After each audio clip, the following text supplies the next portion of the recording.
सुप्रभात बच्चों। जय हिंद, वंदे मातरम। श्री राम साहित्य सृजन क्लासेस में आप सबका बहुत बहुत स्वागत है।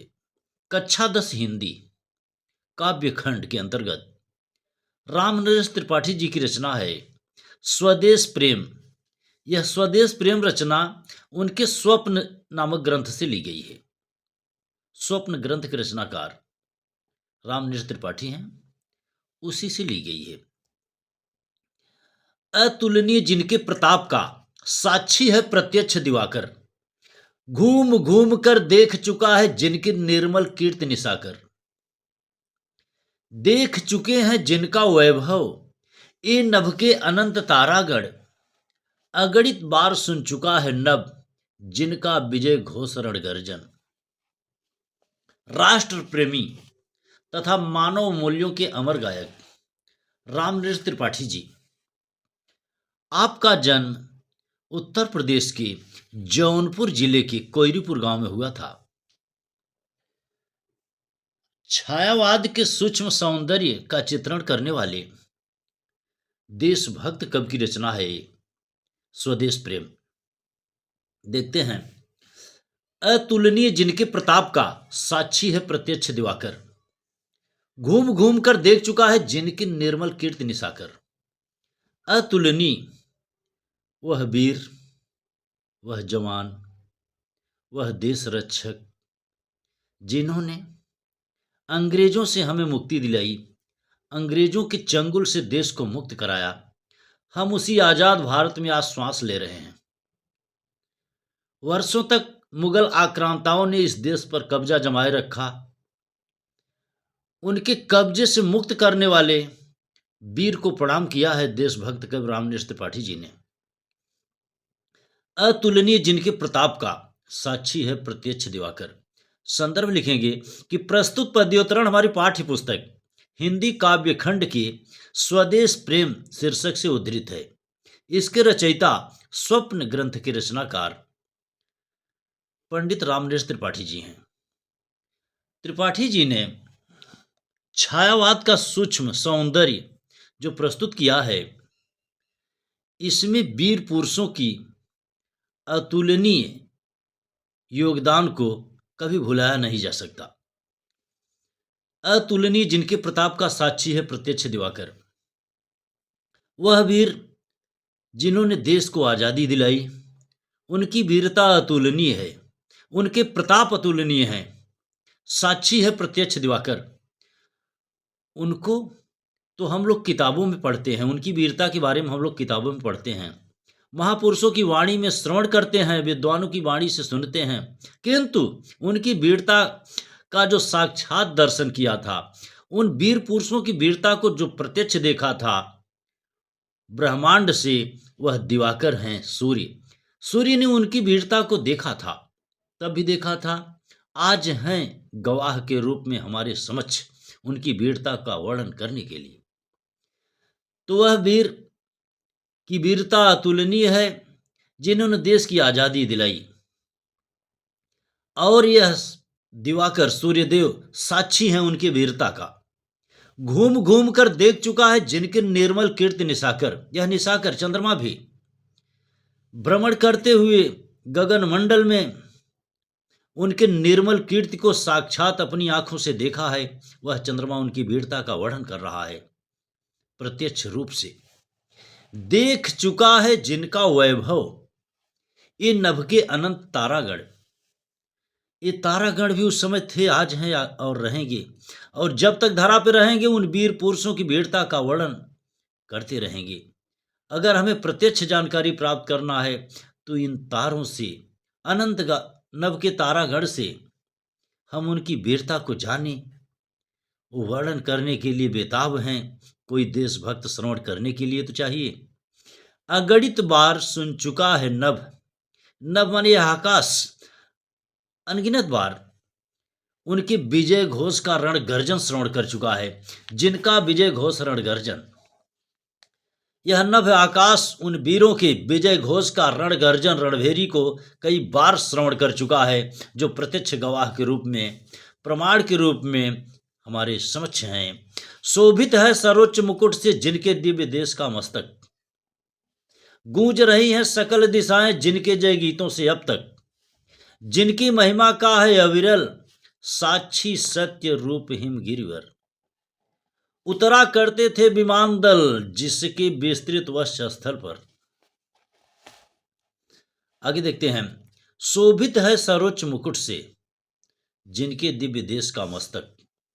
हमारे देश का, भारत देश का जो अलौकिक मस्तक है, उन्हीं वीर पुरुषों की मुकुट से सुशोभित है। गूंज रही हैं सकल दिशाएं, दसों दिशाओं में उन्हीं वीर पुरुषों की ही जय घोष की गूंज सुनाई दे रही है, जिन्होंने देश को आज़ादी दिलाई, जिनके जय गीतों से अब तक, और उनके जय गीत ये ब्रह्मांड की प्रकृति जोर जोर से अपनी जुबां से वर्णन कर रहे हैं, किंतु श्रवण करने वाला वीर पुरुष चाहिए। जिनकी महिमा का है अविरल साक्षी सत्य रूप गिर हिमवर। यह हिमालय साक्षी है, प्रमाण है उनकी महिमा का, उनकी वीरता का, उनकी निरंतरता का, उनके त्याग का, उनके बलिदान का। उतरा करते थे विमान दल जिसके विस्तृत वक्ष स्थल पर। वह सागर, वह समुद्र जिसके वक्ष स्थल पर, अर्थात समुद्र के सीने पर विस्तृत लंबे चौड़े व्यापक विमान दल जलपोत उतरा करते थे। सागर निज छाती पर जिनके अगणित अरणोपोत उठाकर, सागर अपनी छाती पर अनगिनत अरणोपोत समुद्री पोत को, जहाज को उनकी सहायता में तत्पर रहते थे। वो प्रमाण प्रत्यक्ष है हमारे समझ।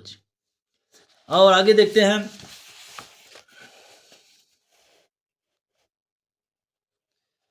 पहुंचाया करता था प्रमुदित भूमंडल के सकल तटों पर। प्रमुदित माने प्रसन्न मन से यह सागर अपने सीने पर उन वीर जवानों के जलपोतों को समुद्र के सकल तटों पर, समुद्र के सभी किनारों पर उन देशभक्तों की सहायता में तत्पर रहते थे, जिसके माध्यम से आक्रांता सोच के लोग को दमन किया इन वीर शहीदों ने। नदियां जिसकी यश धारा सी बहती हैं अभी निस्वासर। नदियां भी कल कल करके बह रही हैं, उनकी यश धारा का गुणगान कर रही हैं। निस्वासर बह रही हैं, निस माने रात, वासर माने दिन, रात बह रही हैं। कब कहता है कि ढूंढो उनके चरण चिन्ह भी पाओगे तुम इनके तट पर। कब कहते हैं कि उन वीर शहीदों के, वीर जवानों के चरण के पद चिन्ह भी आपको मिल जाएंगे।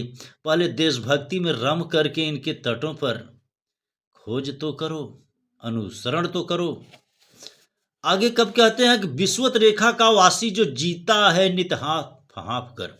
ध्रुवीय प्रदेश विश्वत रेखा का वासी अर्थात भूमध्य रेखा, जहाँ सूर्य की प्रचंड किरणें पड़ती है और 12 महीने प्रचंड गर्मी पड़ती है, वहाँ भी निवास करने वाला व्यक्ति उस विश्वत रेखा, भूमध्य रेखा पर निवास करने वाला व्यक्ति जीता है हाँफ हाँफ कर।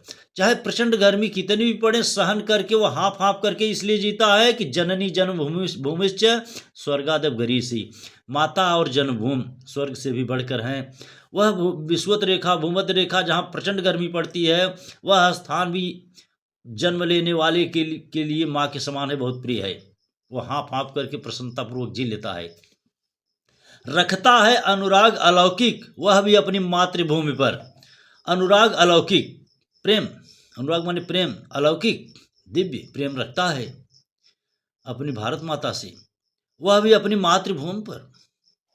ध्रुववासी जो हिम में तम में, और ध्रुवीय प्रदेश जहाँ हर वक्त 0 डिग्री सेल्सियस से नीचे तापमान होता है, वहाँ भी मानव का स्थल है, रहन स्थल है। वहाँ पर रहने वाले लोग भी कांप कांप करके जी लेते हैं, लेकिन वहाँ से छोड़ करके जाना प्रिय नहीं उनको, क्योंकि वहाँ जन्म लिया है, वह तो उनको प्रिय है। तो ध्रुववासी जो हिम में तम में जी लेता है कांप कांप कर, चाहे वो कांप कांप करके ही, ठिठुर ठिठुर करके ही क्यों न जीता हो, लेकिन वह जन्मभूमि उसे मातृ के समान प्रिय है। वह भी अपनी मातृभूमि पर कर देता है प्राण निछावर। विचार करिए, वह भी ध्रुवीय प्रदेश वाला, ठंड के मौसम में रहने वाला और विषुवत रेखा का वासी, भूमध्य रेखा जहाँ प्रचंड गर्मी पड़ती है, वह जब अपनी मातृभूमि से प्यार करता है, अरे तुम तो हे प्रिय बंधु स्वर्ग सी, हे मित्र तुम तो स्वर्ग जैसी धरती पर जन्म लिए हो, तो क्या तुम्हारा फर्ज नहीं बनता कि मेरी मातृभूमि के पर सजग रहूं? सुखद सकल विभवों के आकर, आकर माने खान खजाना, आपने ऐसे स्थान पर जन्म लिया है जो स्वर्ग सदृश है और सभी प्रकार के वैभव की खान है। धरा शिरोमणि मातृभूमि में धन्य हुए हो जीवन पाकर।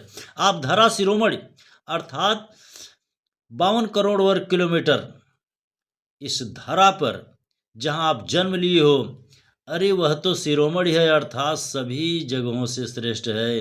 धन्य हुए हो जीवन पाकर, आप यहाँ जीवन को पाकर के धन्य हुए हो। तुम जिसका जल अन्न ग्रहण कर बड़े हुए हो लेकर जिसकी रज, तुम जिस भारत माता का जल अन्न को ग्रहण करके बड़े हुए हो, जिनके रज धूलों को आप अपने आप में, अपने जिस्मों में अन्य के रूप में ग्रहण किए हो, क्या उसका कर्ज नहीं बनता हमारे आपके प्रति? तन रहते कैसे तज दोगे, बताओ? श्वास रहते, शरीर रहते, कैसे हम छोड़ देंगे भला इस मातृभूमि के प्रेम को? उसको है वीरों के वंशज, आप वीरों के वंशज हो, हम वीरों के वंशज हैं, तो बताइए वीरता क्यों न हो हमारे भीतर? कैसे तज देंगे जीवन रहते ही प्रेम? जब तक एक सांस एक भी दम हो अवशिष्ट एक भी धड़कन, सीने में अगर शेष हो एक भी श्वास, एक भी धड़कन हमारी, तो रखो आत्म गौरव से ऊंची, वाह, आत्म सम्मान से भी ऊंचा मातृभूमि को का सम्मान रखो। पल के ऊंचा सिर ऊंचा मन, पल के ऊंचा, पल के न झुकें, ऊंचा सिर हो ऊंचा मन हो। एक बूंद भी रक्त शेष हो जब तक मन में, हे शत्रुंजय, हे शत्रुओं को जीत लेने वाले वीर पुरुष, एक बूंद भी रक्त यदि कतरा शेष हो तो भी हम देश के लिए समर्पित हों। दीन वचन मुख से न उचारो, मानो नहीं मृत्यु का भी भय। दीन वचन, दीनता पूर्वक, गिड़गिड़ाओ मत, किसी के आगे झुको मत। इन आताताइयों को देश से भगाने के लिए कमर कसो और अपने मातृभूमि की सुरक्षा करो। मानो नहीं मृत्यु का भी भय, मृत्यु का भी भय हमें नहीं मानना चाहिए। क्यों? क्योंकि निर्भय स्वागत करो मृत्यु का, निर्भय स्वागत करो मृत्यु का। मृत्यु एक विश्राम स्थल, जीव जहां से फिर चलता है धारण करना जीवन संबल। तो अतः कब कहते हैं कि हमें निर्भयता पूर्वक स्वागत करना चाहिए मृत्यु का, क्योंकि जीवन में यही सत्य है जो सबके जीवन में घटित होती है। मृत्यु सत्य है, अतः जो है देश की सुरक्षा के लिए, दानवता का दमन करने के लिए, मानवता की रक्षा के लिए हमें मृत्यु का भी भय नहीं मानना चाहिए। मृत्यु एक विश्राम स्थल है, क्योंकि मृत्यु जीवन का अंत नहीं है, वह एक विश्राम स्थल है जहाँ से यह जीव फिर चलता है धारण कर नवजीवन संबल। इस शरीर को त्याग करके नए शरीर को धारण करके पुनः इस संसार में सेवा के लिए तत्पर हो जाता है। यह हमारे धर्म ग्रंथ कहते हैं, श्रीमद् भागवत गीता कहती है, देशभक्त कवि रामनरेश त्रिपाठी जी कहते हैं। आगे देखते हैं।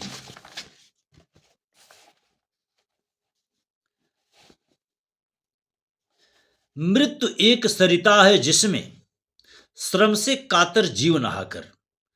कब कहते हैं कि मृत्यु एक नदी है, एक ऐसी नदी है जिसमें यह जीवन हमारा आपका कार्य करते करते श्रम से थक जाता है तो दुखी हो जाता है, अर्थात जीर्ण हो जाता है, और उस मृत रूपी सरिता में स्नान करके वह फिर पवित्र होकर के निकलता है, फिर नूतन धारण करता है काया रूपी वस्त्र बहाकर। जिस प्रकार से हम वस्त्रों को बहा देते हैं उसी प्रकार से काया को त्याग करके नूतन नया शरीर धारण करके यह जीव संसार में पुनः आता है।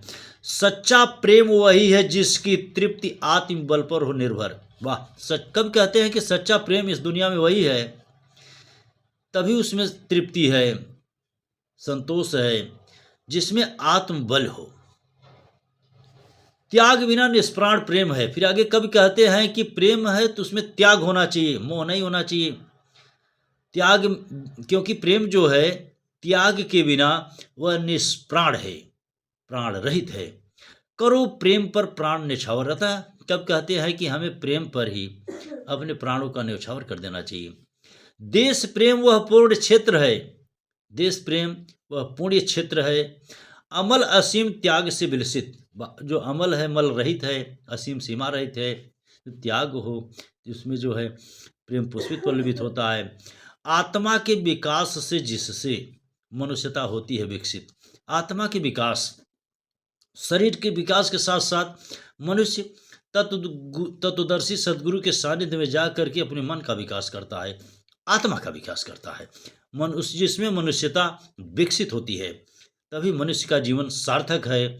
यह संदेश रहे राष्ट्रभक्त कवि, देशभक्त कवि रामनेश त्रिपाठी जी की, जो स्वप्न से यह रचना ली गई। जय हिंद, वंदे मातरम।